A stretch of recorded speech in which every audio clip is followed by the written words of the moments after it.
सिद्धांत के अनुसार और ज्योतिष के अनुसार कभी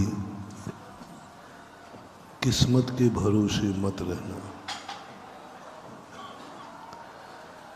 क्योंकि किस्मत कभी ताजी नहीं होती। किस्मत सदा बासी होती है और बासी चीज शुभ नहीं होती है।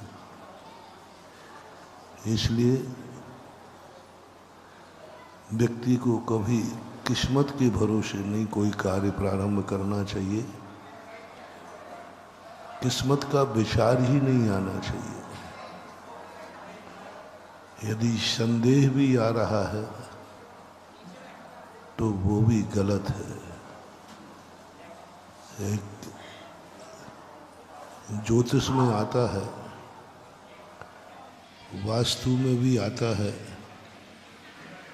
और साइकोलॉजिस्ट जो होते हैं उन्होंने एक बहुत बड़ा सूत्र दिया है। किसी कार्य को प्रारंभ करते समय तुम्हारे मन में सबसे पहले क्या भाव आया,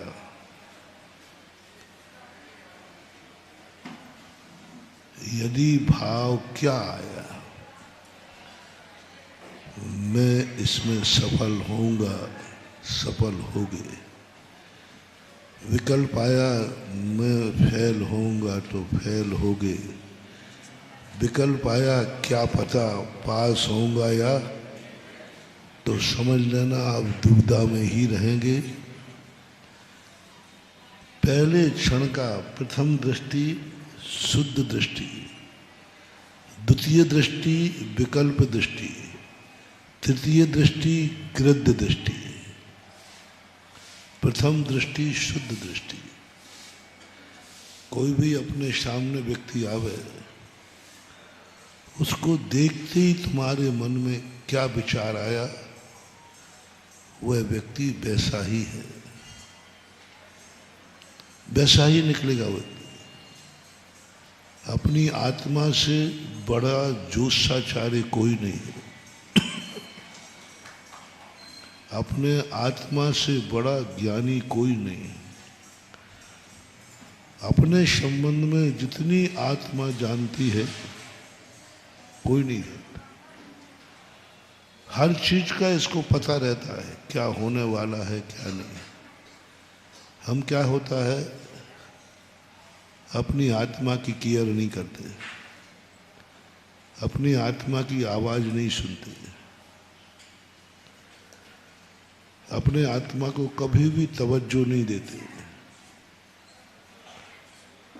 और दुनिया का कितना भी कुछ भी हो जाए, अंत में तुम्हारा साथ तुम्हारी आत्मा ही देगी। कोई साथ है और उसी की आवाज हम सुनते नहीं।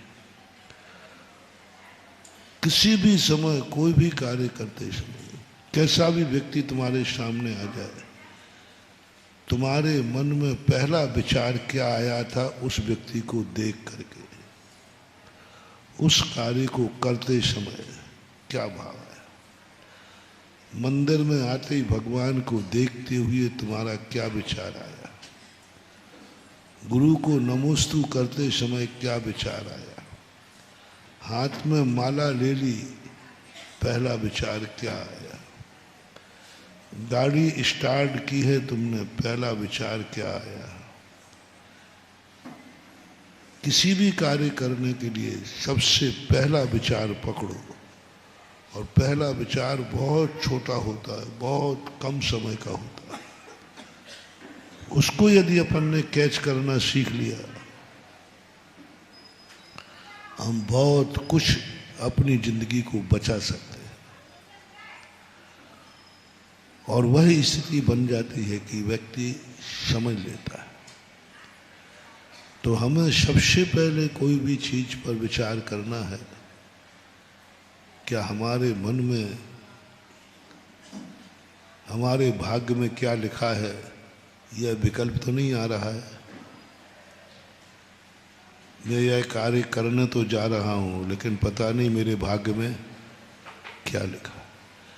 मैं यह कार्य करने जा रहा हूँ, मेरी किस्मत में पता नहीं क्या लिखा है, मेरी किस्मत साथ देगी या नहीं देगी।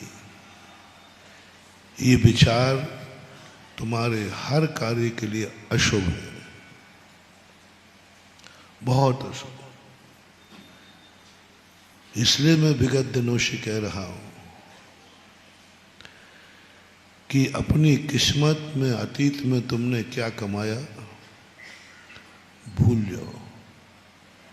अतीत में तुम क्या थे भूल जाओ। अतीत तुम्हारा कैसा था भूल जाओ, भूल जाओ।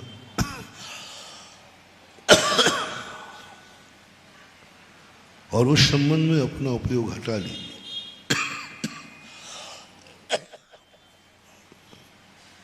घबराना नहीं, अतीत कभी लुटता नहीं है, लुटता वर्तमान है। अतीत तो तुमने जो कर लिया वो तो ताले में बंद हो गया, वो तो किस्मत में लिपिबद्ध हो गया। घबराओ मत, भूलने से कहीं नहीं जाएगा, पर थोड़ी देर को भूलना है। कब भूलना है? जिस समय तुम कोई कार्य शुरू कर रहे हो।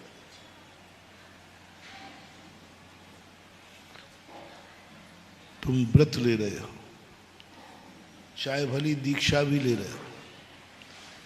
दीक्षा लेते समय ये भाव आ गया कि मेरी किस्मत में क्या लिखा है पता नहीं, मैं ये दीक्षा पाल पाऊंगा या नहीं, पता नहीं मेरी किस्मत में है कि नहीं। सब खत्म।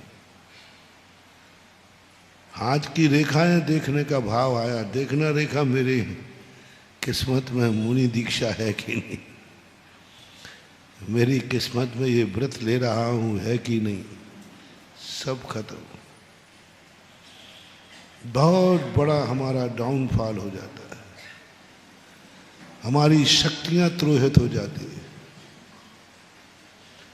हम बनना भी चाहें तो नहीं बन पाएंगे,